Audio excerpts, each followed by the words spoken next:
Om Sadashiva Samaramam Shankaracharya Madhyamam Asmadacharya Parantam Vande Guru Paramparam Ishvaro Guratmeti Multibeda Vibhagne Yomavat Vyapta Dehaya Dakshinamurtaye Namaha Sarva Vedanta Siddhanta Gocharam Tamagocharam Govindam Paramananda Satguru Pranatosh Maha Om Shanti, Shanti, Shanti Om. Gratidão a todos pela presença, boa noite oficialmente. Estamos então fazendo o acompanhamento, dando seguimento ao nosso capítulo 7 do livro A Essência da Iluminação. Para quem está acompanhando a versão física, impressa, estamos na página 113, no item Comparação. Matsarya. Como já indicamos, quando a consciência aparece na forma de, aparentemente, seres conscientes, e esses seres se tornam mais complexos, eventualmente o intelecto evolui, o que lhes permite fazer escolhas. É prudente considerar cuidadosamente todas as alternativas antes de agir. Mas, quando o corpo sutil está em conflito, sua função discriminativa se torna degenerada e é entregue diretamente nas mãos de rajas, agitação e estresse, e tamas, inadvertência e preguiça, se atolando mais ainda na dualidade. A maioria dos animais desenvolvem um tipo de hierarquia rudimentar, baseada no poder. Nesse sistema, força física e agressividade determinam seu lugar no grupo. Mas os seres humanos elevaram o conceito de status para uma arte sutil. Quando eu era jovem, morei nas Filipinas por um curto período de tempo. Eu não tinha preconceito de cor e pensava que os filipinos também não. Mas logo me dei conta de que um dos parâmetros mais importantes para distinguir uma pessoa de outra era a cor da pele, e logo percebi que os filipinos, e mais tarde todos os grupos do planeta, calculavam as tonalidades da pele em microtons. Se você vê sua casa bagunçada por semanas, porque durante uma reforma você não consegue determinar qual variação de pêssego quer para as paredes da sala de jantar, ou você teve que gastar 30 minutos no corredor do supermercado para escolher qual dos 80 tipos de shampoo melhor se adapta aos seus cabelos, saiba que seu corpo sutil precisa de um pouco de yoga. Se você está valorizando seu progresso diário em relação a um programa de ginástica, um objetivo financeiro ou um objetivo espiritual, eu já sou puro e sagrado, saiba que seu corpo sutil precisa de um pouco de yoga. Então, lembrando, gente, que yoga, quem explica aqui pra gente, significa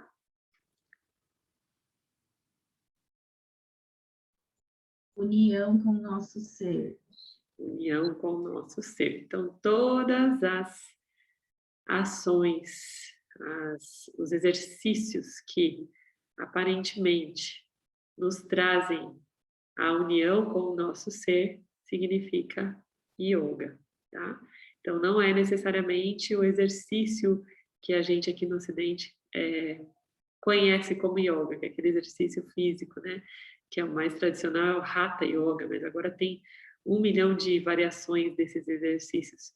Mas todos os exercícios, todas as atitudes que te conectam com o ser são atitudes consideradas yoga, ok?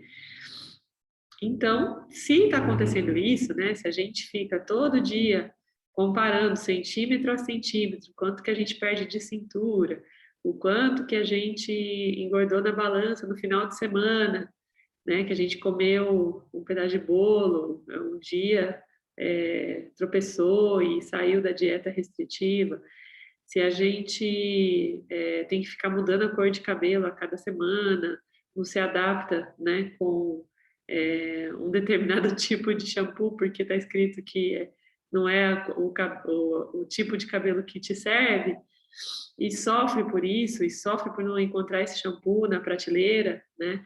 Isso significa que a gente está muito identificado com a nossa entidade experienciadora, né? Com esse indivíduo que não é o ser, esse indivíduo que está aqui experienciando, tá? Então, para que a gente consiga se livrar desse sofrimento vinculado a essa identificação, a gente precisa se reunir, se unir com o nosso ser, tá? Através da yoga. Comparação é uma função útil, mas pode facilmente se transformar em formas menos benignas. O ciúme, uma emoção particularmente dualista e rudimentar, significa insegurança e baixa autoestima. Quer dizer, eu quero o que você tem. Uma forma menos honesta, escondida e particularmente insidiosa de pensamento dualístico é a inveja. Eu quero ser como você. Conforme essa tendência amadurece e produz mais comportamento disfuncional, ela dá um salto adiante, tornando-se, obviamente, rajásica e tornando-se um espírito competitivo. Eu quero vencer você. E quanto mais amadurece e entra no seu estágio final, ela se torna totalmente tamásica. Eu quero destruir você. Então, olha, aqui fica claro qual é a evolução, entre aspas, né, dessas energias. Então, quando a gente está muito rajásico e se identifica com essa comparação e se coloca nesse estado competitivo, a tendência é que esse estado competitivo não se finde, né, nele mesmo, e sim traga outras emoções, outros sentimentos que vão nublando a nossa capacidade de discriminação, né? E quanto menos capacidade discriminativa nós temos, mais tamásicos nós nos tornamos, porque tamas é a energia da ignorância. Então, não tem como falar de ignorância sem vincular isso a tamas, tá? Então, todas as vezes que vocês perceberem, por exemplo, alguém reclamando da vida, falando mal do outro, dizendo que a vida não está dando certo porque fulano fez mal, porque fulano deseja mal, essa pessoa está sob domínio de tamas, porque ela não está conseguindo discriminar de uma forma correta, né? Corretamente, tá? Então, tá faltando, obviamente, energia sátua, né? Então, essa pessoa não está satívica o suficiente para fazer as discriminações corretas. E essa energia de tamas, ela vem, na maioria das vezes, através do esgotamento de rajas. Então, quanto mais rajásico a pessoa em algum momento essa energia vai precisar se compensar. E como o rajas é a ponta de um extremo, né? Tamas é a ponta do outro extremo. Então, por exemplo, da mesma maneira que quando a gente se esforça muito, muito, muito, muito fisicamente, a gente precisa descansar, o descanso também é tamas, né? Então, e o esforço é rajas. Então, da mesma maneira, isso acontece com o nosso corpo sutil, com as nossas emoções. Quando a gente fica muito, muito, muito agitado, né? Isso se transforma em depressão, em ignorância sobre si mesmo, né? Porque a depressão é, na verdade, uma consequência, como um efeito colateral da ignorância de nós mesmos. Então, a gente sente que não tem potência de ação, que não consegue conquistar aquilo que deseja, né? Se identificando com essa entidade experienciadora, quando na verdade nós somos o ser, nós não somos essa identidade, e sendo ser, nós somos plenos e completos e abundantes, né? Então, não nos falta nada. E geralmente a depressão vem a partir de uma falta, do sentimento de uma falta, né? Uma ausência de algo, como um pedacinho faltando, né? Mas esse pedacinho que falta é justamente o conhecimento sobre nós, sobre a nossa real natureza, tá? Então, depressão também é vinculado a tamas, porque a depressão, ela coloca a gente no estado mais letárgico, de menos ação, de menos potência de ação, né? Então, ela vem através de um processo desgastante que pode e, não necessariamente, mas na maioria das vezes vem através de um desgaste por excesso de rajas. Então, por exemplo, a gente vê alguns casos de empreendedores, né, que entraram em depressão depois que a empresa faliu. O que acontece nesse processo? Enquanto o empreendedor está tentando fazer a empresa sobreviver, ele está dando tudo de si energeticamente, então ele está na potência máxima de rajas. E aí, quando ele não vê o resultado, ele vai, consequentemente, para o outro extremo. E aí ele se torna tamásico e ele tem dificuldade de agir e entra em depressão, né? Então, um dos exemplos. Mas todas as vezes que nós estamos de um lado extremo, a tendência é que, necessariamente, com o passar do tempo, haja uma compensação energética, tá? Do outro extremo, do outro lado da margem.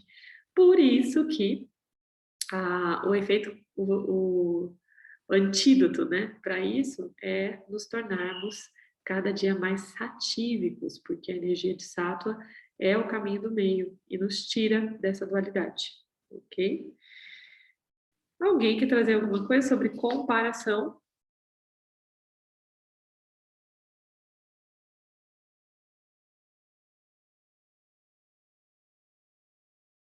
Vocês sabem que me fez lembrar o que eu falei isso, me lembrei de um episódio que eu tive aqui há umas 2 semanas com a Alicia, que é minha filha mais velha, né? Eu estava falando para ela sobre o fato de que eu, quando tinha a idade dela, eu ajudava minha mãe a cuidar do meu irmão, né? Mas eu estava, na verdade, querendo que ela se apropriasse disso para me ajudar mais a cuidar do Miguel, né? E só que não deu certo, porque eu fui pelo caminho que é um caminho que não é equilibrado, né? Não é a rinça, porque quando a gente faz comparação, a gente está sendo violento de uma certa forma com a pessoa, né? E ela, que já é um pouco vedantina e genial, né? Olhou para mim e falou assim: Mamãe, não adianta você me comparar, porque eu não sou você. E aí eu falei, mas eu não estou te comparando, só estou contando minha história. Ela falou, você não está me comparando diretamente, mas você está querendo me comparar. E aí levei uma tamancada, né, da Alicia. Enfim, parei, pensei e realmente, de alguma maneira, eu estava querendo criar um parâmetro para ela, né, se comparar. E isso não é um caminho satívico, né? Ela encontra, no caso dela não sendo eu, ela vai encontrar outros meios de se motivar a ajudar mais, né? Não sendo comparada. E isso me chamou muita atenção, sabe? E me veio na mesma hora. Eu falei, caramba, eu parei nessa parte do Essência semana passada e ela me vem com essa, né? Na hora eu lembrei dessa parte que a gente tinha parado. E aí me veio muito sobre o quanto nós colocamos esses parâmetros desde quando nós somos submetidos, na verdade, né, por esses parâmetros desde crianças, porque embora isso seja mais evidente na fase adulta, quando a gente entra, né, nas competições da vida, porque existe aí uma falsa ideia de que o mundo é escasso, de que só tem um lugar ao sol, né? E a gente vai sempre perseguindo esse lugar, mas não, a gente é comparado desde pequeno, né? Então a gente precisa estar atento a isso na educação dos nossos filhos, por exemplo, né? E aí no mesmo momento, assim, foi interessante porque eu tive esse contato, fiz esse link e falei, não é isso que vai resolver o problema, né? Eu vou criar um outro problema. E aí eu já me retratei com ela e ela entendeu, né, a situação. E tá ajudando mais, deu certo. deu certo pelo caminho certo, né? Não pelo caminho que eu estava tentando.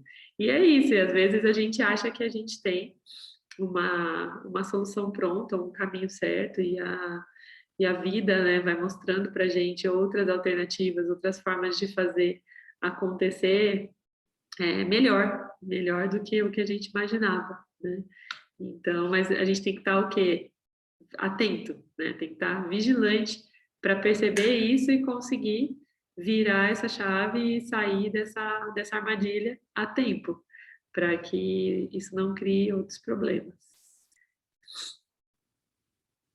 Bom, já que ninguém quis falar nada sobre isso, que eu acho que é bem didático, né, esse conteúdo. A gente pode passar para o estágio 5, que é a delusão. Por exigir muita energia, é difícil manter a raiva, embora, uma vez condicionado, você se sinta vazio sem ela. É uma energia ruim, sem dúvida, mas é melhor do que nenhuma energia. Quando a raiva colapsa, você pode se sentir como se tivesse, de repente, perdido seu melhor amigo. Isso significa que a resposta rajásica se tornou um vassa compulsivo. Não há exemplo melhor desse fato psicológico do que o distúrbio bipolar. A síndrome bipolar é rajas e tamas sobre efeito de esteroides. Eu gosto mais do termo antigo, que era maníaco depressivo. Não é um eufemismo. Mania é rajas e depressão é tamas. Eles sempre andam juntos. Para compreender isso, não é preciso observar muito além do cansaço que chega após um dia árduo de trabalho. A mente e o corpo podem lidar apenas com uma certa quantidade de estresse. Rajas é estresse. Então, tamas prevalece. A pessoa maníaca pode ficar ativa por semanas a fio, virtualmente sem dormir, mas quando o raja se esgota, ela ficará na cama em um quarto escuro dia e noite, pelo mesmo período. Maníacos depressivos são um bom exemplo de uma extrema distorção estrutural do corpo sutil. Essa não pode ser tratada com karma yoga. Uma pessoa bem-sucedida é uma pessoa que sabe discriminar, alguém que consegue fazer escolhas racionais, baseadas no claro conhecimento dos seus valores e de como eles se relacionam com o mundo à sua volta, o campo dármico. Para discriminar efetivamente, a mente precisa ser predominantemente satívica. Você se lembra que Maia tem 3 poderes: ocultar, projetar e revelar. Sattva é o poder revelador, a energia do conhecimento. Sattva pode gravar a experiência como ela é e analisá-la com precisão e tomar decisões que vão além da agenda do ego. Mas isso não é possível no 5º estágio. Quando Raja se esgota, Tamas assume. Tamas é uma energia que encobre e oculta. Ela obscurece a luz da pura consciência quando é refletida no corpo sutil. Ela é responsável por confusão e delusões. De novo, não estamos falando sobre o embotamento ocasional que surge durante o dia, uma nuvem branca que passa sobre a mente, fazendo sua energia baixar temporariamente. Estamos falando sobre um sentimento persistentemente preguiçoso e apático, caracterizado por uma inabilidade de tomar decisões e fazer o que é necessário na vida diária. Pensamentos suicidas surgem quando o corpo sutil é pego pela estrutura tamásica. Quando um jiva está nesse estado, lembrando que o ser nunca está em estado algum, você está perto do fim de uma vida significativa. Normalmente, a essa altura, você está nas mãos de um médico ou deitado no papelão sob algum viaduto, com uma agulha nos braços. E enquanto a medicina puder achar algum tipo de química legalizada que excite o cérebro o suficiente para que ele te induza à ação e a um sorriso amarelo, pode-se dizer que você chegou a um estado de morto-vivo. Seu intelecto está inteiramente nas mãos de Tamas. Quando isso acontece, com ou sem remédios, você perde sua discriminação, entra no estado avançado de vitimização e perde totalmente sua autoestima. O verso de um dos nossos textos que relata esse lado instável da ruína conclui com o comentário: e a alma perece. Esse estado é comumente chamado de a noite escura da alma e geralmente significa o começo da investigação. Alguns sintomas desse estado são desamparo, tédio, apatia, falta de confiança, suspeita, rebeldia, defensiva e vaidade. O sentimento de que, não importa o que você faça, nada funciona.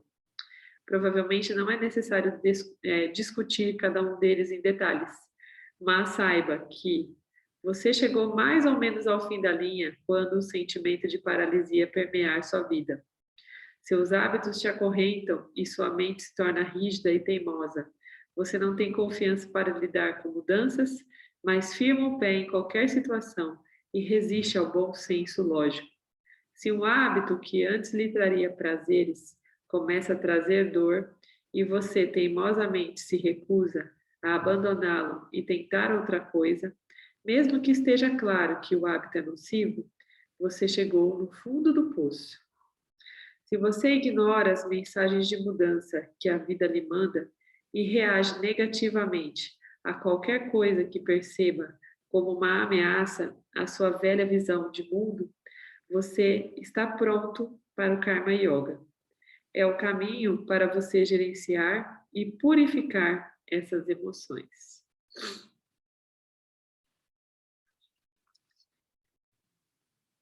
Alguém se identificou aqui com alguma parte, gente? Diga, Tiago. Eu me identifiquei.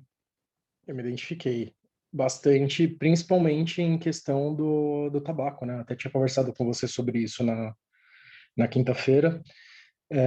Mas hoje eu me peguei em duas situações que eu me identifiquei. Uma foi, eu tinha acabado de chegar, a gente tinha trazido a Ellie da natação, e eu cheguei em casa e falei, putz, o que eu vou fazer agora? Aí me veio a vontade de fumar. A vontade não, né? Porque eu acabei não fumando.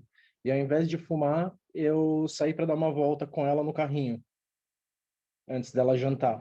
Uhum. E a outra coisa da identificação desses hábitos que fazem mal, que o corpo já deu sinal, foi que desde da quinta-feira, nossa, eu diminui muito assim a quantidade de tabaco e também não fumei mais a cannabis. Uhum. Olha só. Olha que. Não foi nem um processo assim, de tanta vigilância, foi a troca do hábito. Iniciei o rapé também e assim, eu tenho mais disposição, mais energia pelo simples fato de não estar não estar mantendo esse vício. Sim, então, isso acontece não só fisicamente, né, por conta do hábito, que é nocivo fisicamente, mas muito também do corpo sutil, você sentir essa manifestação mesmo, né, da libertação, da liberdade mesmo, né, desses padrões, isso traz um alento para o coração, traz mais potência, né, traz mais ânimo, mais motivação para seguir. E é muito interessante, porque eu percebo muito aqui comigo quando alguns hábitos começam a pegar, sabe? Mas é muito nítido o quanto que isso me incomoda já de cara. Quando eu vejo, falo, vixe, comigo tem muito a ver com a alimentação, né? Aí me vem assim, pô, mas eu tô de novo comendo lactose, sabendo que isso não é bom para o meu corpo, né? Tô exagerando na lactose. Aí todo dia vem, na hora que eu vejo alguma coisa com lactose, que eu sei que não faz bem para mim, eu já consigo olhar para isso, só que não com um peso, sabe? Putz, estou vítima da lactose, não. Mas entendendo que esse é um hábito que está se aflorando, que está mostrando as asinhas, né? Botando as asinhas de fora, e que eu preciso conter, né? Aí quando eu tomo essa decisão de conter e começo a conter, imediatamente eu já sinto uma libertação, sabe? Só pelo fato de ter tido força para definir fazer essa definição, na verdade, definir essa ação. Não, a partir de agora eu vou depurar isso e vou tirar a força disso, porque isso não me define, isso não eu não devo me identificar com isso, né? Isso não deve me dominar. E aí é interessante o quanto o bem-estar que já vem imediatamente, só pela decisão, e aí esse bem-estar vai se fortalecendo a cada vez a cada negativa, né? A cada dia que a gente consegue reforçar, né? Reforçar o hábito bom. E é aquilo que eu disse para você, né, pessoalmente, que nenhum hábito dá para a gente simplesmente deletar, a gente precisa substituir, né? Então, as substituições estão ao nosso alcance. E cada momento vem uma, que nem. É super inusitado você falar que você foi fazer um passeio com a sua filha ao invés de fumar, né? Porque são coisas totalmente diferentes, mas que te trouxe um bem-estar naquele momento que substituiu essa esse pseudo bem-estar que o tabaco traz, né? Que é uma ilusão. Então, está ao nosso alcance sempre todas essas alternativas, porque o mundo é assim, né? Existem infinitas possibilidades da gente atuar. E essas alternativas sempre vão estar disponíveis para a gente. Basta a gente se conectar com o propósito, né? De se libertar mesmo dessas amarras.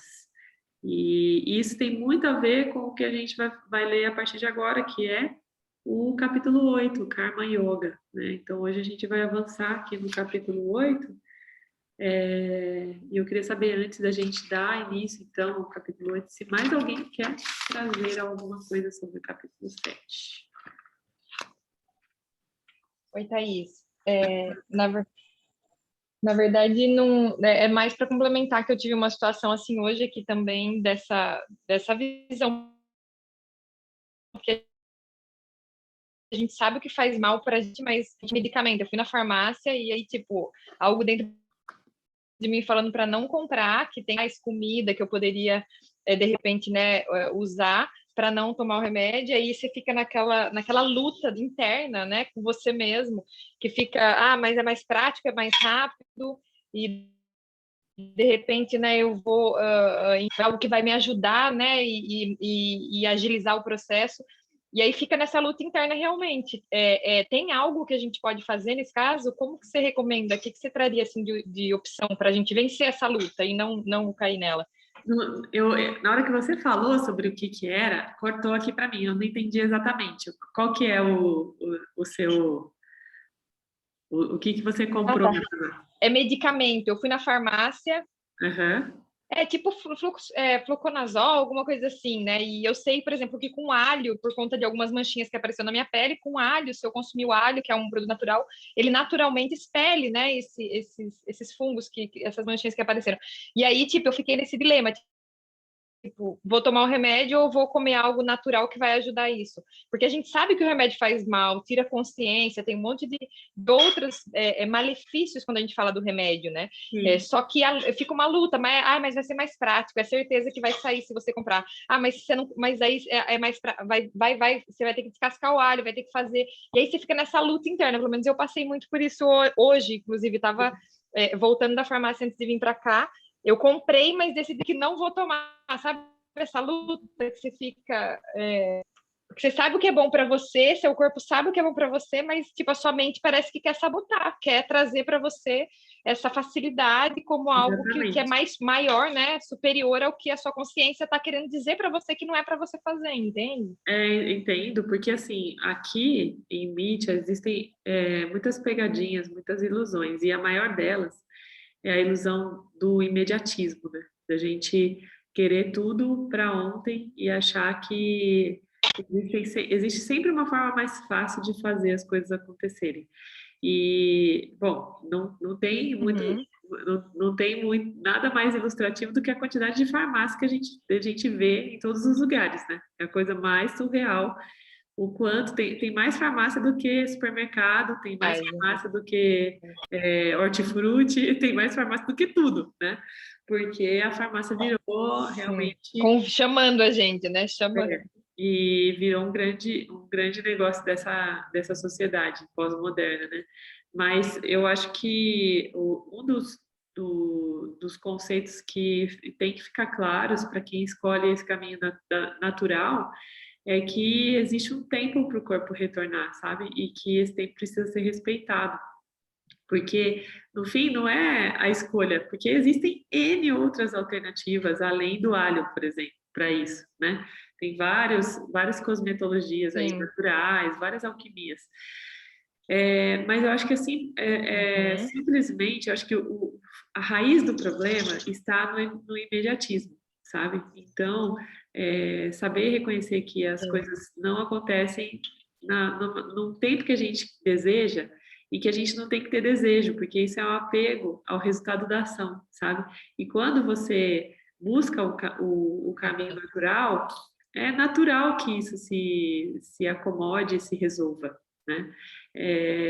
E que Uhum. no tempo natural, porque tudo que a gente quer apressar acontece de uma maneira forçada e muitas vezes artificial, né? Então a consequência ela vai desaparecer, mas a causa não. Então isso pode estar vinculado com uma alimentação sua, pode estar Entendi. vinculado com um hábito, né? Um contato que você está tendo com a superfície, com o ambiente, enfim.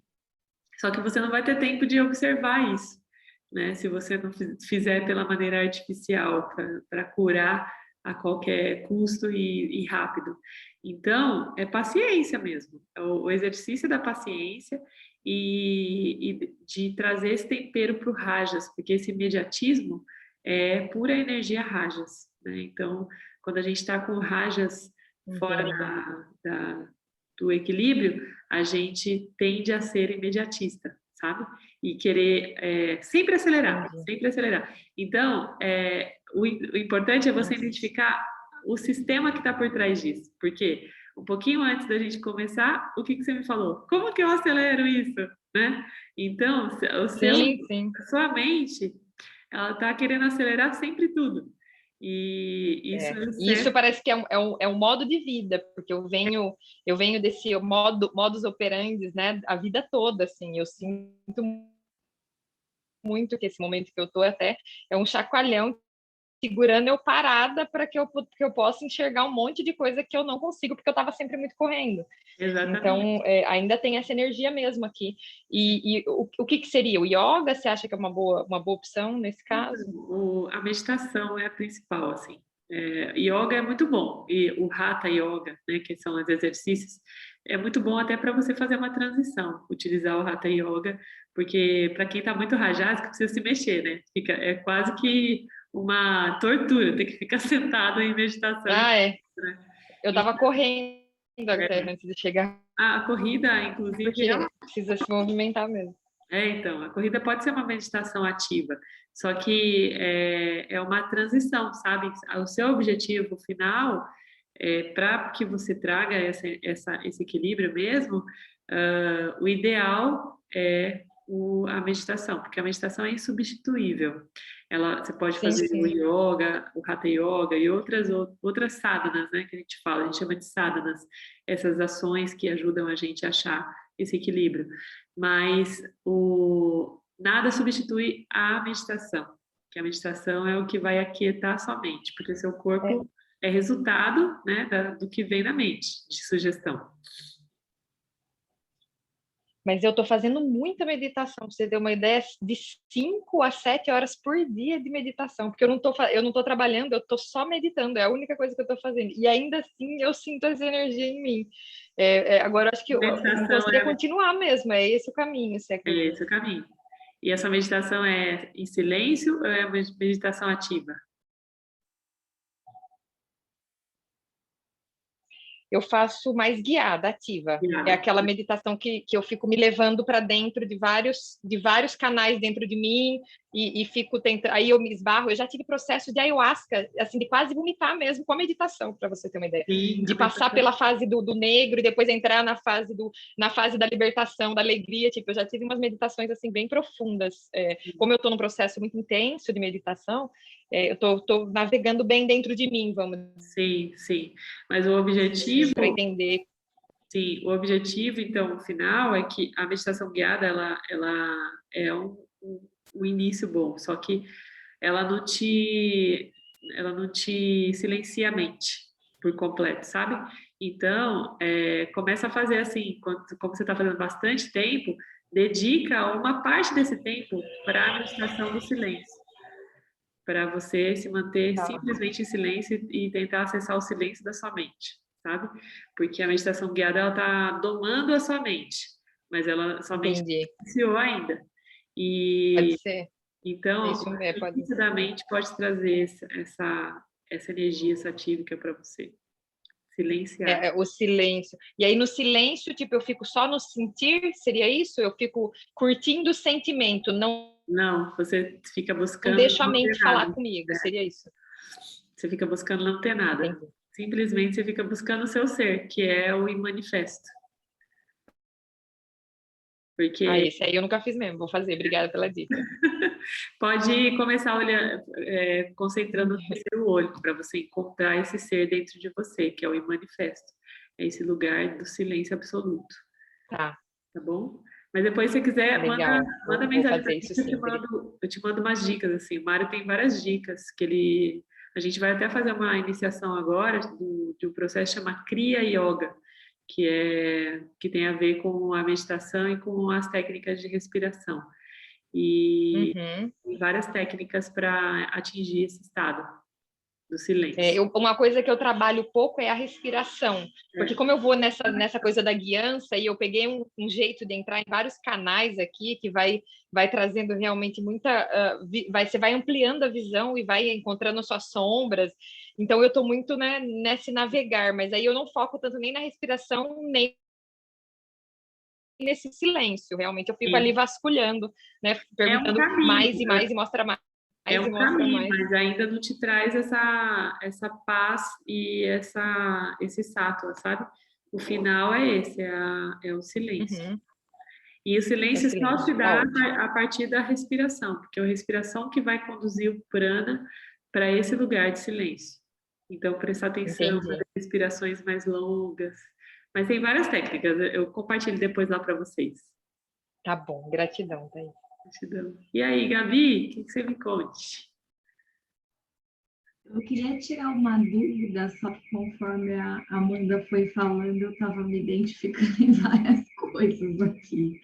Porque na última sanga para mim, foi tamancado atrás de tamancado, né? Todos os itens eu me identifiquei, inclusive, né? Então, quando o Thiago também falou essa questão do cigarro, eu estava contando para ele até antes de começar a sanga que eu estou conseguindo tomar café sem açúcar, que era alguma coisa que eu achei que eu nunca fosse conseguir fazer. Uhum. Então, eu estou tentando desvencilhar alguns alimentos do paladar infantil, né? Que a gente às vezes ainda tem, e o açúcar, para mim, eu só bebia no café, mas está sendo. Estou conseguindo, mas está sendo difícil, né? E Uhum. uma outra questão também de desintoxicar o nosso corpo, eu estou fazendo isso com remédio, né? Depois de 17 anos contínuos tomando contraceptivo, eu fiz um detox que eu passei a me odiar, porque eu não aguentei a descarga hormonal que teve, então eu tô bem maluca, assim, e botando a culpa no Mercúrio retrógrado, desse mundo todo. Mas o que eu ia perguntar mesmo é aqui na página 114, nessa frase que fala que maníaco depressivo é um bom exemplo e que não pode ser tratado com karma yoga. Eu não entendi essa parte de que fala que não pode ser Então, tratado com porque, karma yoga. sim, o maníaco depressivo, ele é considerado disfuncional. E ele, portanto, não está qualificado para a busca, porque ele não vai conseguir fazer essa discriminação, sabe? Ele tende a utilizar as palavras, a escritura, de uma forma distorcida para justificar as suas emoções, as suas ações emocionadas.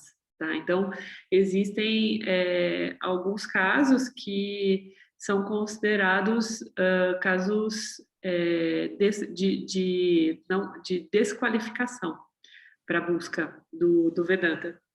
Então, Uma esse questão mental mesmo, né? Dessa é uma mente que está desqualificada, que ela está doente e ela não consegue fazer essa discriminação correta do Vedanta. Então, por isso mesmo que lá no começo, né, no capítulo 4, tem bastante detalhes sobre isso, sobre a qualificação, né? Depois o capítulo 6 fala um pouco mais sobre esses comportamentos. E então a gente coloca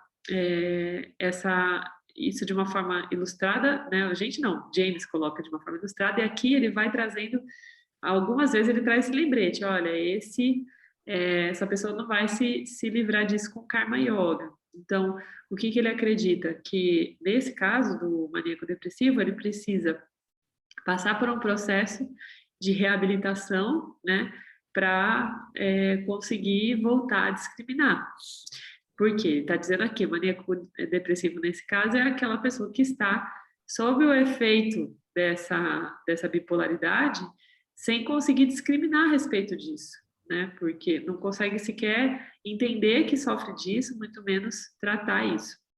É a mesma coisa que acontece com os dependentes químicos, né? Então, os dependentes químicos também são considerados desqualificados para a busca, porque eles estão tão identificados com o corpo e com aquela determinada substância que eles não conseguem.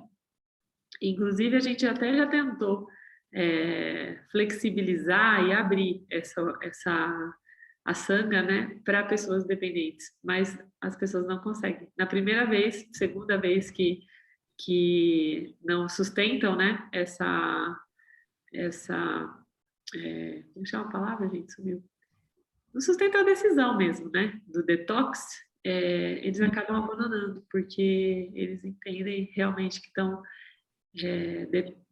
debilitados, de alguma maneira, posso dizer.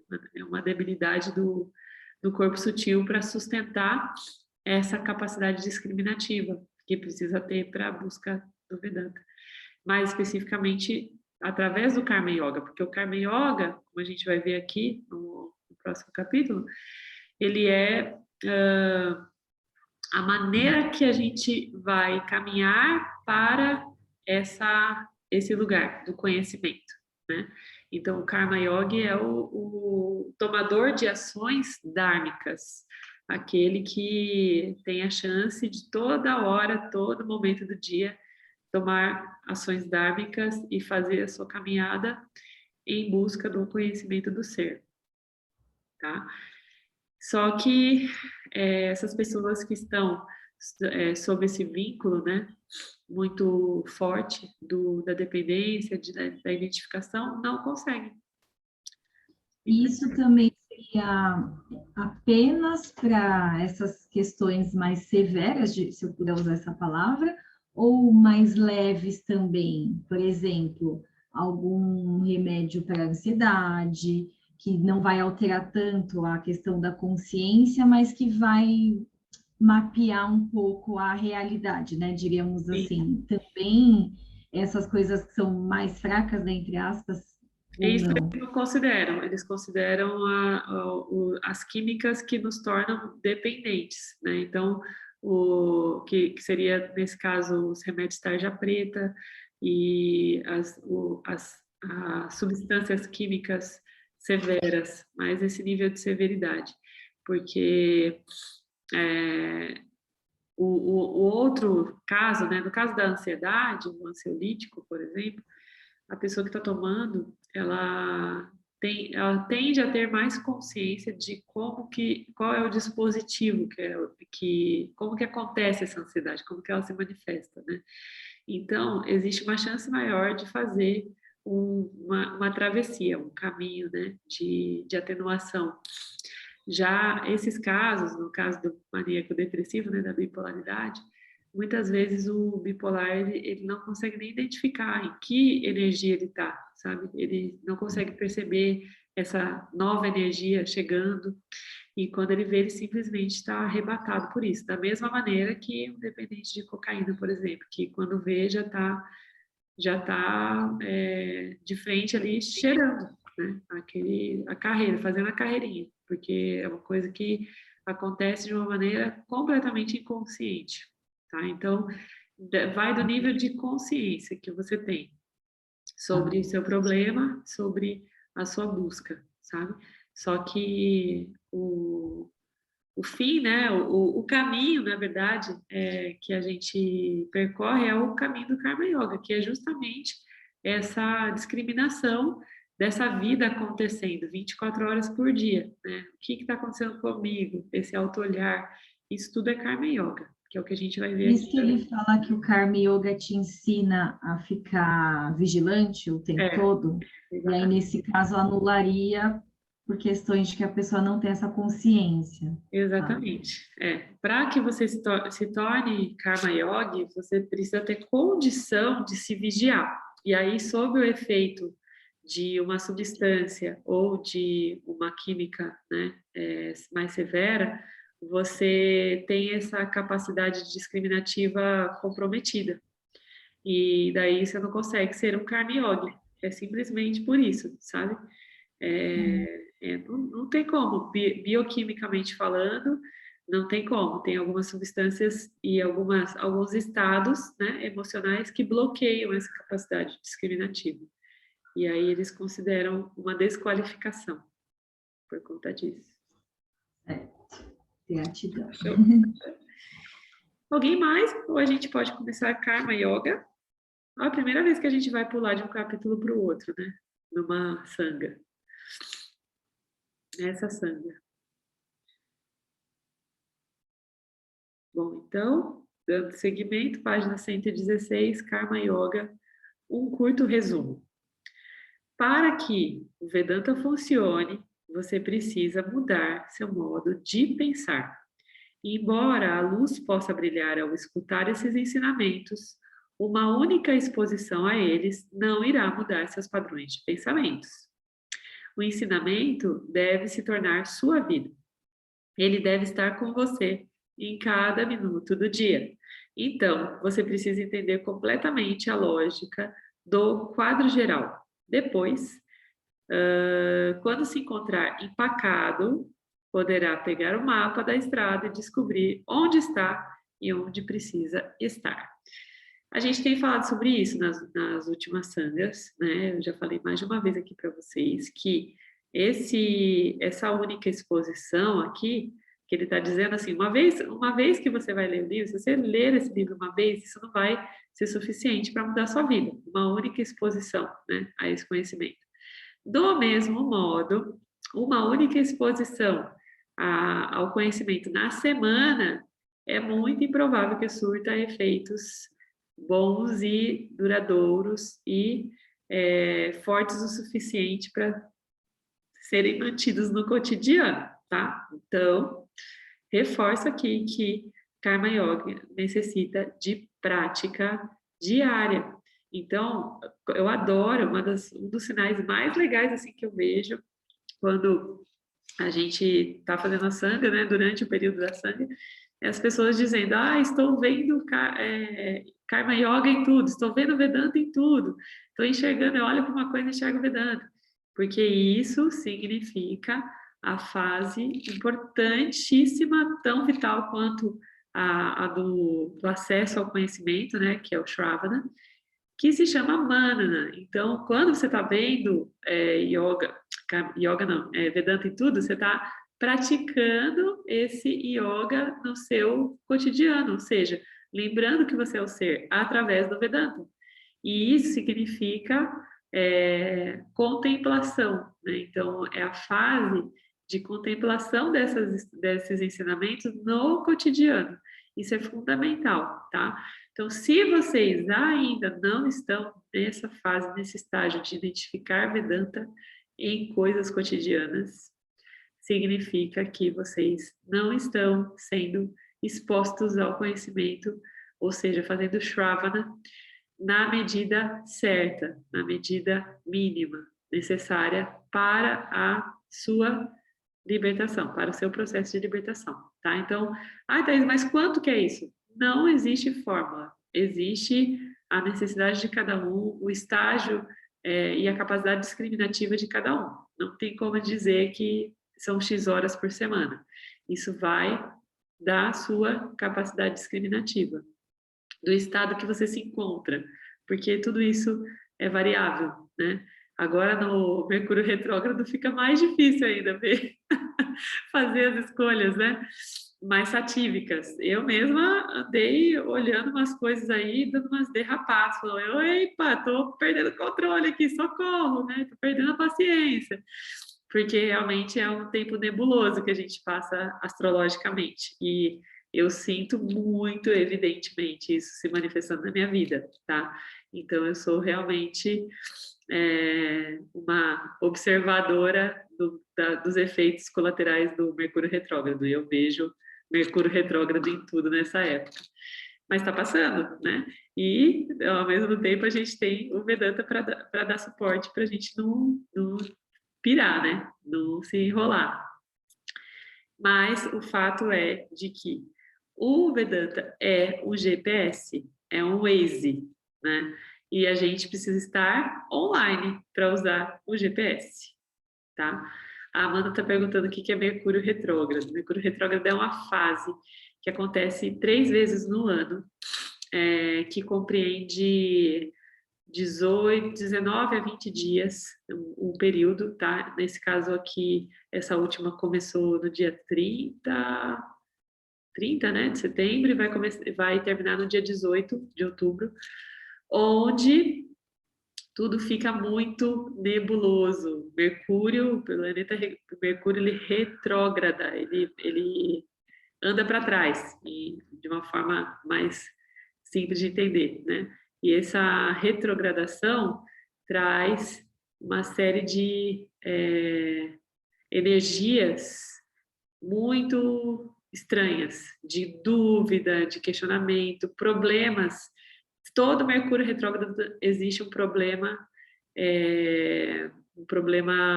técnico, né? Então, esse Mercúrio retrógrado teve o servidor lá do Facebook caiu junto com o WhatsApp, junto com o Instagram, né? Então ficou o dia inteiro praticamente, uma tarde inteira. Então toda vez tem esse problema e tem muito problema de comunicação. As pessoas não se comunicam direito. Então esse é um período de que a gente tem que caprichar na comunicação, se fazer ser entendido, não assinar contratos, né? Muito complexo sem olhar as letras miúdas, porque dá muito problema em assinatura de contrato. E acontece 3 vezes no ano. E cada vez tem um propósito específico. Esse último do ano é o propósito do propósito. Então, a gente encontrar propósito naquilo que a gente está fazendo na vida. É um momento que a gente entra muito em questionamento. Mas vai passar dia 18 agora, que já é o quê? Sábado, domingo, né? Ou segunda, não sei. Mas tá para. Que legal, Thaís.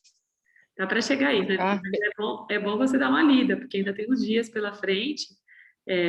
Dá uma pesquisada para você saber mais detalhes, tá bom? Porque é um momento bem significativo e expressivo na astrologia.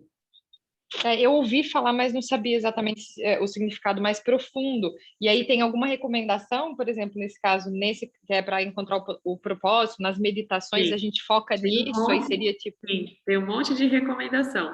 E você pode fazer algum ritual específico, no próprio dia 18 dá para você fazer um fechamento, mas dá uma pesquisada, assim, porque eu também não sei muito profundamente, mas eu sei só do conceito, mas tem várias coisas para fazer. Legal, vou pesquisar aqui, obrigada. Imagina.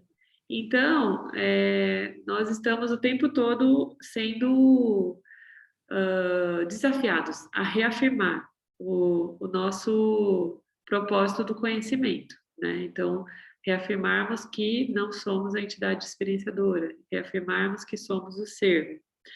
E isso só é possível para quem é samsari, né? Ou seja, para quem até ontem vivia esse ciclo de vida e morte, chegar a esse estágio de conhecedor, de sábio, só é possível através do Karma Yoga, que é uma esteira, é onde a gente vai caminhar, né, para outra margem. Então, esse caminho chama-se Karma Yoga, ok? Começamos com a afirmação de que o prazer que buscamos nos objetos, na verdade, pertence ao ser, e que a procura pela felicidade nos objetos é um jogo de soma zero. Isso a gente já falou, né, em alguns outros momentos, que todas as vezes que nós estivermos vinculados com a dualidade, a gente sempre vai de 0 a 80, de 8 a 80, né? E que a soma disso sempre vai dar zero, porque a gente sempre vai estar nos extremos, e os extremos somam zero, tá? Então, a dualidade soma zero, todas as vezes que estivermos em busca dessa completude através de objetos, estaremos em busca de uma soma zero, ou seja, tudo que a gente conquista tem seu valor e seu custo, né? Nos custa e nos vale. E o soma disso é zero, porque é vazia, tá? Então, essa busca é vazia, é inútil. É uma busca que não traz a felicidade que a gente acha que traz. O ensinamento sobre Maya revela a psicologia que nos leva a buscar a felicidade nos objetos. Objetos, como você deve se lembrar, é tudo que não seja o ser. Então, não é uma coisa física. Objeto é toda busca, né, por algo que não esteja dentro de nós, que não seja nós mesmos. Maya faz com que o ser pleno e completo pense que é incompleto e o engana, levando-o a pensar que os objetos podem preenchê-lo. Esse erro constitui a base lógica fundamental do Sansara. Se você não consegue ver isso, não está pronto para o Vedanta e é bem-vindo a continuar a perseguir os objetos. Se continuar buscando objetos, essa lógica ficará clara e na medida que o Sansara o esmaga e o força a aceitá-la. A única forma de vencer o Sansara é sair dele completamente. Cada vitória na conquista de objetos é basicamente uma derrota, porque adia o inevitável, a compreensão de que o mundo é um sonho. É muito difícil reconhecer que ele é um sonho devido à Maya, que, como um televisor de alta definição, constantemente projeta imagens belas e sexys, que parecem sempre tão reais, excitando suas fantasias. Você pode prová-las, tocá-las, cheirá-las. E assim você segue, perseguindo experiências e acumulando vássanas. E sua atenção, que é apenas a consciência panorâmica reduzida por Maya a um minúsculo e fino raio, torna-se extrovertida, fixada nos objetos. É difícil ignorar a ironia. Você, o ser, procurando por si próprio nos objetos, que não têm natureza própria. O que poderia ser mais absurdo? Uau! Tá mancadas, como diz a Gabi. Sinto muito por me estender sobre esse fato, esse triste fato, mas precisamos esfregar seu nariz espiritual nele, porque a verdade básica da realidade aparentemente é completamente anti-intuitiva. Temos a sensação de que ela está errada. Não é necessário grande poder intelectual para entender que a vida é apenas um processo inconsciente de estímulos e respostas. No seu nível mais básico, é somente você prestando atenção às reações do mundo e às suas reações ao mundo. Essa ida do desejo para a ação e da ação para o desejo é o que chamamos de Sansara Chakra. É como ficar preso na areia movediça. Quanto mais você luta para sair, mais você se afunda. Chakra, gente, para quem não sabe, é sempre um vórtice, né? É uma roda energética. Nós temos vários chakras, vários centros energéticos no nosso próprio corpo. Mas aqui ele está dizendo que essa é a roda de Sansara, Sansara Chakra, que é esse ciclo de vida e morte, vida e morte, vida e morte, identificação com esses episódios e esses personagens, ok?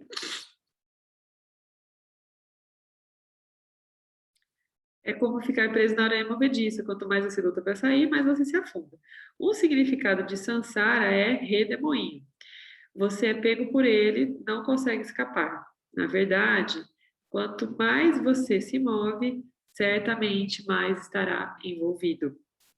O impulso de suas ações passadas o mantém preso a esse chakra, a essa roda.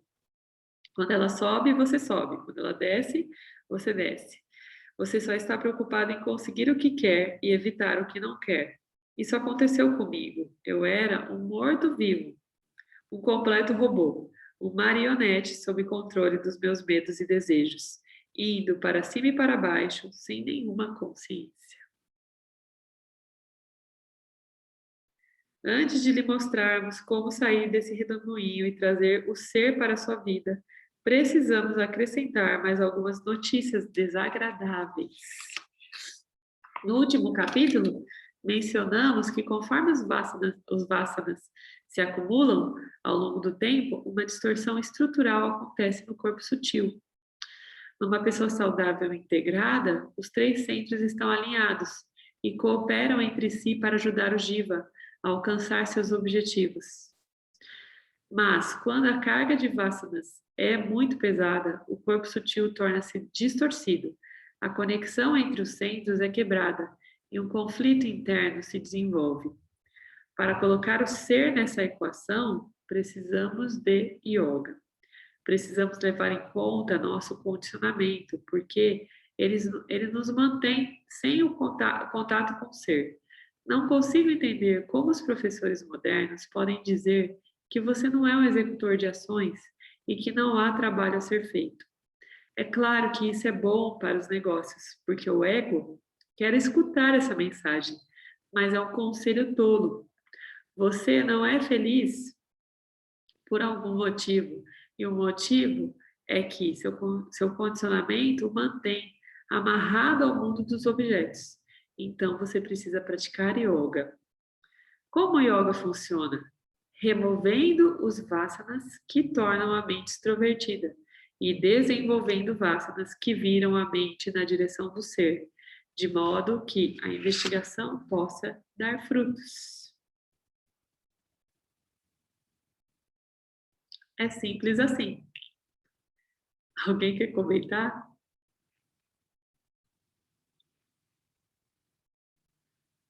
Diga, Rodrigo.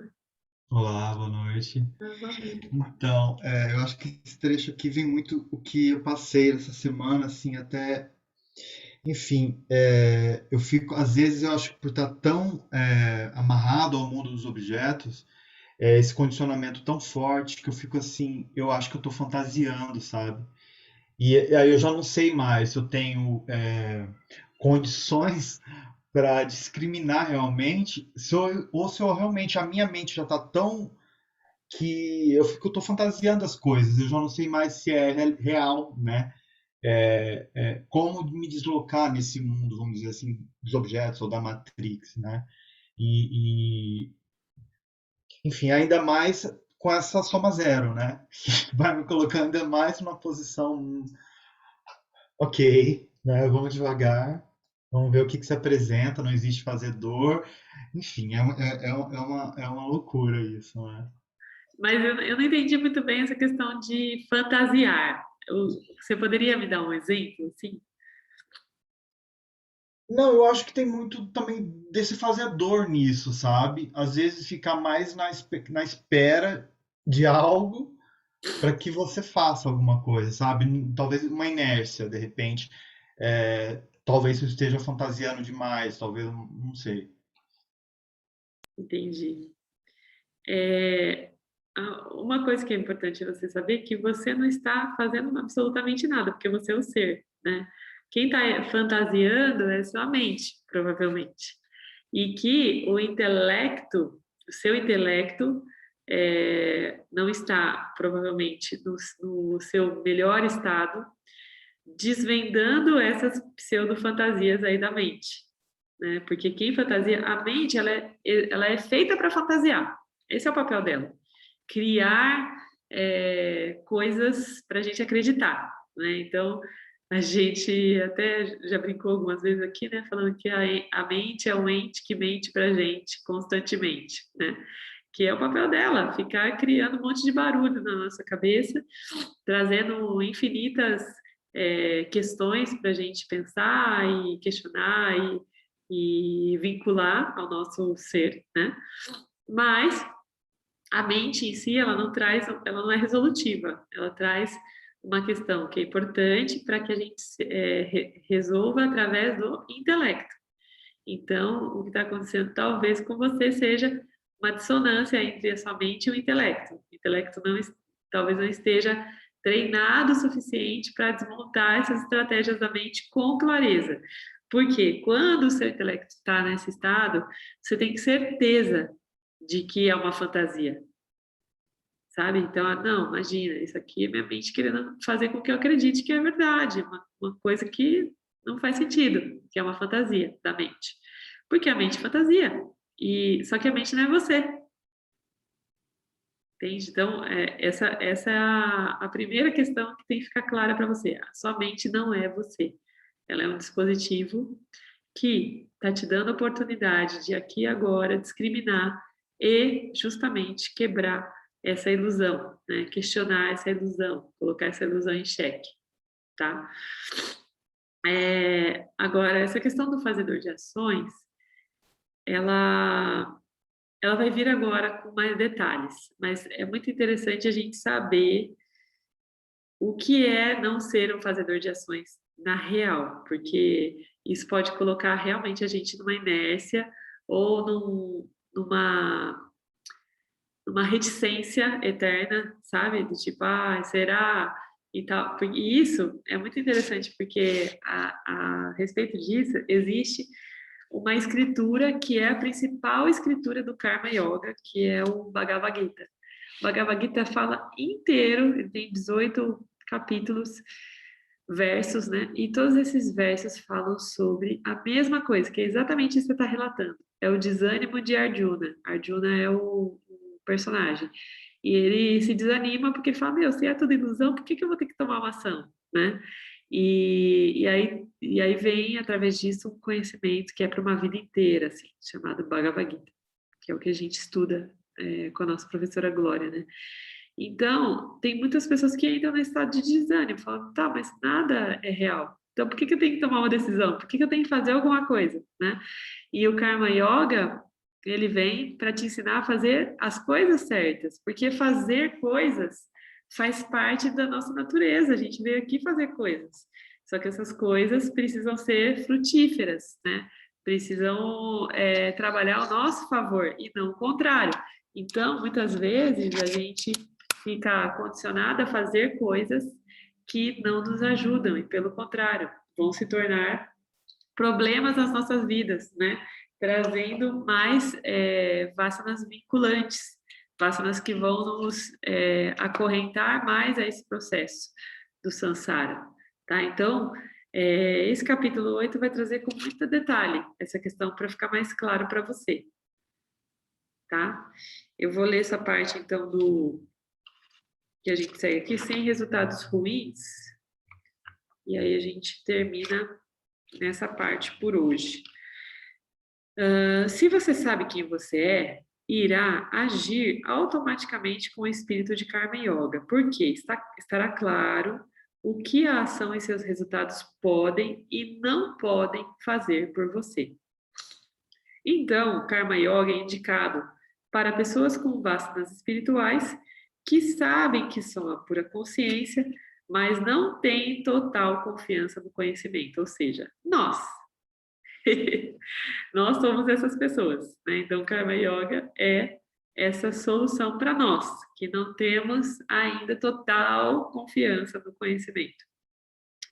A falta de confiança é devido aos gunas que ocultam e projetam, rajas e tamas, e que nublam e perturbam a mente a tal ponto que não se pode usufruir da liberdade que o conhecimento do ser sólido e imediato confere. Ou seja, esse barulho aí que o Rodrigo contou pra gente, né? Então, esse barulho está na mente, ela está fazendo o papel dela, ela está sendo ela, mas a gente não consegue desfrutar ainda desse conhecimento sólido. Ainda que isso seja uma questão de bom senso para uma pessoa sensível, a fonte dessa ideia é o Bhagavad Gita, um dos 3 pilares do Vedanta, que eu acabei de falar, né? No Gita, uma pessoa extrovertida, o que é uma pessoa extrovertida, gente? Uma pessoa que está vinculada aos objetos, ao mundo exterior, né? Abandona seu dever no meio de uma crise e recebe o ensinamento sobre o conhecimento do ser de seu amigo, uma pessoa iluminada no campo de batalha da vida. Sua mente é muito agitada para permitir que ele assimile o conhecimento. Então, ele é encorajado a praticar Karma Yoga. Então, na história, é muito interessante, porque Krishna, que é o mentor de Arjuna, ele traz para Arjuna o conhecimento mesmo, o Jnana Yoga, o conhecimento final. Mas ele percebe que Arjuna está tão radiásico, mas tão radiásico, que ele não consegue entrar, assimilar isso ainda. Então, ele volta para o estágio anterior, que é o Karma Yoga, né? E aí, Bhagavad Gita vira, então, o grande, a grande escritura que explica o Karma Yoga de uma maneira muito detalhada. A principal escritura que fala de Karma Yoga, tá? Sem Karma Yoga, o conhecimento do ser não irá se fixar. Você pode muito bem ter epifanias não dualísticas e sentir que está iluminado, mas sem Karma Yoga, a sensação irá, por fim, ficar comprometida e você irá procurar mais uma vez ganhar outra vez sua iluminação, tal como era.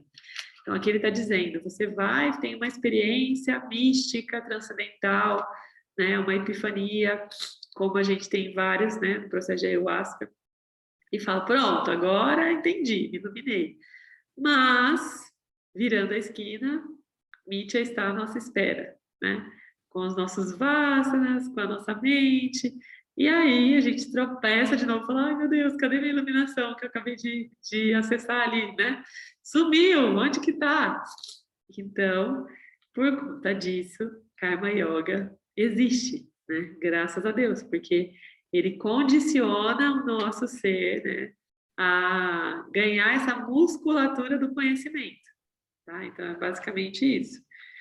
Você deve saber que Karma Yoga lhe dará uma vida feliz. Esteja você em busca de liberação ou não. Isso é outro detalhe do Karma Yoga, tá? Ele pode, nessa vida, ser o fim da busca. Só o fato de você ser Karma Yogi e se afinizar com essa verdade vai te trazer um bem-estar, vai te trazer uma sensação, uma completude e uma sensação de felicidade que pode bastar para essa vida, né? Então, pode ser que você não esteja na busca da iluminação em si, e sim na busca do bem-estar dessa travessia. Cada um está no momento da vida, né? Então, tem gente que fala, não, mas só quero saber de moksha, que é a liberação, né? Pelo amor de Deus, eu não quero mais voltar aqui e tal. E tem gente que já fala, não tem problema nenhum em voltar aqui mais algumas vezes, mas eu quero saber viver essa travessia, né? Então, para essas pessoas que só querem saber viver, Karma Yoga é a solução. Ele se finda em si mesmo, tá? Então, é por isso que ele coloca aqui, que não importa, mesmo que você não queira se iluminar nessa passagem, né? Mesmo que isso não seja sua busca final, dá para ser muito feliz nessa trajetória, tá? Então, Karma Yoga é essa chave para esse bem-estar. Pode falar, Amanda. Thaís, isso tem um fim? Tipo, a gente chega num estágio onde não cai mais na ilusão? Tipo, chega? Uhum. Ai, que notícia boa! Vou dormir feliz hoje. Mas daí nada pega mais a gente daí? Só que daí você tem que estar preparado e desapegado da ideia de voltar aqui e ter a experiência, porque o ser iluminado não volta para experienciar, sabe? Então, a Karma Yoga não, a Vedanta diz que Karma Yoga é um estágio anterior a isso. Então, primeiro você vai saber andar de uma maneira dármica e treinar a sua mente e o seu corpo sutil para se desidentificar, né, do seu ser. E aí, uma Uhum. vez que você consegue chegar nesse estágio, sendo por prática ou por grandes epifanias, né, ou grandes acessos a essas verdades, você se torna um ser iluminado. E a partir dessa iluminação, você deixa a obrigatoriedade da reencarnação. Tá? Então, Entendi. essa é a premissa do Vedanta. E, segundo eles, tem pessoas que estão beirando a iluminação, mas por conta do apego do ciclo de vida e morte, continua por aqui, né? Continua vivendo e passando por todos os perrengues dessas passagens e por não se libertar. Então, dá sim, dá para ser iluminado. Existem Que alguns legal. iluminados. Inclusive, a professora que a gente segue o Vedanta, né, dá seguimento a partir desse livro, ela Uhum. foi guiada por um mestre iluminado. Então, Que tem legal. várias pessoas iluminadas, várias mesmo. E é muito incrível, assim, que é nítido que essa pessoa é iluminada pela forma que ela vive. Ela não cai Entendi. mais em nenhuma pegadinha, em nenhuma cilada de Maia. Nossa, que legal. É. Tomara que a gente consiga chegar lá, né? Vamos, Sim, vamos. tem um caminho. Mas como eu estou dizendo aqui, mesmo que a gente não chegue na iluminação, só o fato da gente Essa jornada para isso. então, só que somente o fato da gente assimilar diretamente e objetivamente o Karma Yoga já traz para a gente uma leveza e uma capacidade de lidar com a vida que é completamente diferente. Isso eu posso dizer por mim, porque já está completando quase 2 anos que eu me tornei Karma Yogi e a minha vida mudou muito, mas incomparavelmente, né? O nível de bem-estar que eu tenho hoje dentro de mim, né? Então, mesmo que eu não esteja anunciando para todo mundo, a paz que eu acesso, e o nível de bem-estar e a capacidade discriminativa que hoje eu tenho diante das coisas e da vida é incomparável de 2 anos atrás. É outra E Thaís. e de viver o hoje, né? Eu tenho sentido esses lances, exatamente isso que você está falando, né? Apesar de parecer que a gente tinha mais antes, a paz que a gente tem hoje parece que é uma riqueza maior, parece que era tudo isso, né? Que a gente queria, na verdade, a gente achava que ia encontrar com as ações que estava tendo, né? Empreendendo ou querendo comprar carro, querendo comprar casa, mas o que a gente estava buscando no final de tudo, depois que você está dentro da casa, depois que você está com o carro na garagem, era essa sensação que a gente já tem sem nada disso. Eu Exatamente. tenho. Então, o Vedanta fala que você quer realizar o desejo não pelo desejo, mas o que você quer Uhum. é remover o desejo de você. Se Então, livrar do desejo, é verdade, você tem razão. logo, não é o desejo que vai te realizar, e sim a remoção do desejo. A remoção. Nossa, que linda essa frase, vou até anotar. Muito, muito linda. Gratidão. Busca, né? Então, a gente está aqui para remover o desejo, que tentou. Você pode repetir que eu. Desculpa, Thaís. A nossa busca não é realizar o desejo, mas sim remover o desejo. A busca da felicidade está em remover o desejo. Tá, perfeito. Muito obrigada. Imagina. A gente faz isso de maneira muito inconsciente, né? Então, todo mundo que fica desejoso por algo. Inclusive, quem que foi que recomendou o filme Minimalismo, semana passada? Foi a Gabi, né? Nossa, assisti. Recomendo, hein, pessoal? Minimalismo no Netflix fala muito sobre isso, sobre a história dessa remoção do desejo através do estilo de vida minimalista. Os minimalistas são, de alguma forma, karma yogis, né, que estão buscando discriminar a respeito do desejo. Não por completo, porque eles não estão fazendo isso de uma forma estruturada, né? Mas o minimalismo, sim, é uma boa prática do Karma Yoga, tá? Então, recomendo vocês assistirem, achei muito legal. Eu faço sempre as conexões e as analogias, né, do que a gente está estudando, do nosso estilo de vida, tudo que eu assisto. Eu vi várias vezes ali no minimalismo os recados vedantinos, né? Muito bom. Gratidão pela recomendação, Gabi. Bom, então terminamos aqui. Vamos terminar essa página, né? Que a gente está chegando na hora. Então, algumas pessoas que estão inconscientemente em harmonia com o espírito da criação desenvolvem Karma Yoga e a praticam sem saber o que é. Ó, a gente acabou de falar, no minimalismo, por exemplo. Antes de revelar esse ensinamento, precisamos desbancar outro mito espiritual. Karma Yoga não é serviço desinteressado. Há somente um ser, e na medida em que ele está fazendo alguma coisa, está servindo a si próprio. Da maneira como o Karma Yoga é apresentado para os ocidentais, familiarizados com a cultura espiritual da Índia, a prática é um pouco mais do que um estratagema inteligente usado pelos gurus e suas organizações para conseguir mão de obra gratuita de novatos espirituais ingênuos. Então, aqui, ele fala essa parte porque o Karma Yoga ele é muito vinculado, principalmente na Índia, a trabalho voluntário, ao trabalho desinteressado, tá? Mas o que ele está dizendo é que o Karma Yoga é muito mais do que um trabalho voluntário. Ele é uma ferramenta para o conhecimento do ser, né? E para trazer equilíbrio e bem-estar para essa passagem, para essa caminhada. Então, a gente vai dar seguimento ao Karma Yoga na semana que vem, tá? Alguém quer trazer alguma coisa?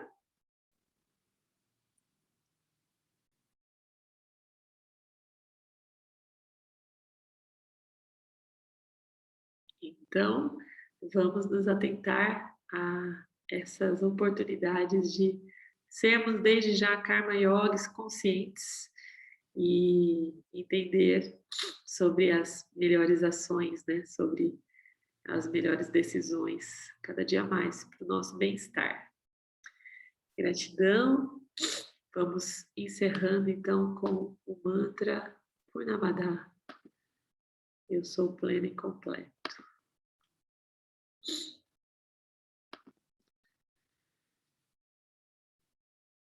Om Purnamada Purnamidam Purnamudachyate Purnasya Purnamadaya Purnameva Vachishate.